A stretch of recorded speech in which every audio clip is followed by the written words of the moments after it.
Good morning. অনেকদিন long video দেওয়া হচ্ছে না, তাই ভাবলাম তোমাদের সঙ্গে একটু লং ভিডিও শেয়ার করি। আমার সারাদিনের কাজকর্ম সকাল থেকে দুপুর পর্যন্ত আমার ভিডিওটা শেয়ার করতে গেলে অনেক লং হয়ে যাচ্ছে। এই ভিডিওটা আমি দুভাগে ভাগ করেছি। সকালে ঘুম থেকে উঠেই আমার প্রথম কাজ থাকে ছাদে আসা। এখানে আমি খুব শান্তি পাই। কে রেডি করে দিল, ওর বাবা স্কুলে নিয়ে চলে যায়, আর আমি একটু ফ্রেশ হই ছাদে আসি গাছে জল দিতে। কিছুটা বরবটি তুলে নিলাম। গাছগুলো বেশি জল দেওয়া হচ্ছে না বলে পাতাগুলো কেমন হয়ে গেছে। আসলে আমি তো প্রতিদিন বাড়ি থাকি না, এটাই হচ্ছে সমস্যা।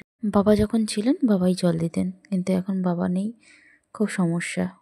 বেশি কিছু রান্না করব না, ওল দিয়ে চিংড়ি মাছ করব।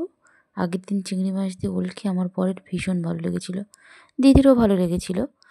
তা বর বলল যে আবার ওল দিয়েই চিংড়ি মাছ করো।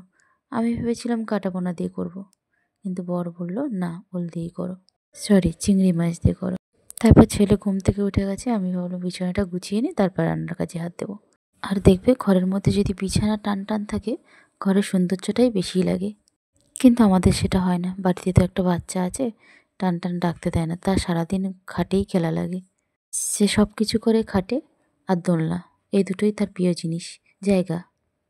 তোমরা অনেকেই আমাকে জিজ্ঞাসা করেছো যে দিদিভাই তুমি আরজিকর হসপিটালে কী করো। তার পরের কোনো ভিডিওতে আমি অবশ্যই তোমাদেরকে শেয়ার করব আমি কি কাজ করি। এই যে রাতেরবেলা এগুলোকে নিয়ে খেলা করেছিল, শাশুড়ি মা এক সাইডে করে ঘুমিয়েছিল, সকালবেলা আমি আবার তাদের জায়গায় রেখে বিছানাটা গুছিয়ে দিলাম। দেখো খুঁটিনাটি যা কাজ সব যদি শেয়ার করতে লাগে, তাহলে পেছনে একজন ক্যামেরাম্যানের দরকার। সারাদিন তো ঝড়ের মতন কাজ করে যাই, সন্ধ্যাবেলা আর নড়ি না। ছেলেকে একটু পড়াই আর এই ফোন নিয়েই পড়ে থাকি। আমার আর ছেলের জন্য একটু ডালিয়া করি। সন্ধ্যাবেলা কাজ করতে আমার একদম ভালো লাগে না, তবু অনেক কাজ থেকে যায়, কিন্তু রান্নার কাজ করি না। জামাকাপড় ভাঁজ করি, বিছানাটা গুছাই, সন্ধে দিই। আর এই ওলটা মা মামার বাড়ি থেকে নিয়ে এসেছিল, আমাকে দিয়েছে, বড়দিকে দিয়েছে। শেষদি যায়নি বলে ও পায়নি, আর মেজদি আমার কাছে এসেছিল, পেয়েছে। আর বড়দি মাদের কাছে গিয়েছিল, তাই পেয়েছে। সবেদা পাঠিয়ে দিয়েছিল, ওল পাঠিয়েছিল, কচু, হলুদ, এরকম টুকটাক অনেক কিছু জিনিসই পাঠিয়েছিল। সেটা তোমাদের সাথে আমার শেয়ার করা হয়নি। এদিকে ওলটা আমি একটু ভাপিয়ে নিচ্ছি, আর বটবটি আলু ভাজা বসিয়ে দিয়েছি। ওই যে গাছে আমি সবজির খোসাগুলো দিলাম, ওগুলো আমি সব জমিয়ে জমিয়ে রাখি, একটা ফেলি না, চায়ের লিকারও ফেলি না। আচ্ছা, তোমাদের এদিকে কেমন ঠান্ডা পড়েছে গো? আমাদের এদিকে হালকা ঠান্ডা, কিন্তু আমি একটু তো শীতকাতুরে, তাই ফুলাতা নাইটি পরেছি। মশলাগুলো সব দেখলাম শেষ হয়ে গেছে, তা ভাবলাম ভরে দিই। শাশুড়ি মা ভরতে গেলে অর্ধেক ফেলে দেয়, বুঝতে পারে না কোনটায় কী ঢালছে।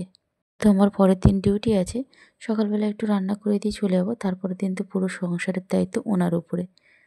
পরের দিন আসতে আসতে আমার প্রায় 2টো বেজে যাবে।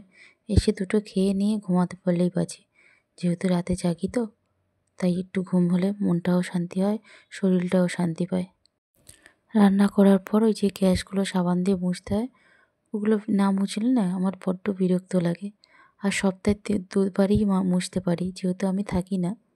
সেকেন্ড পার্টটা পরে দেখাবো।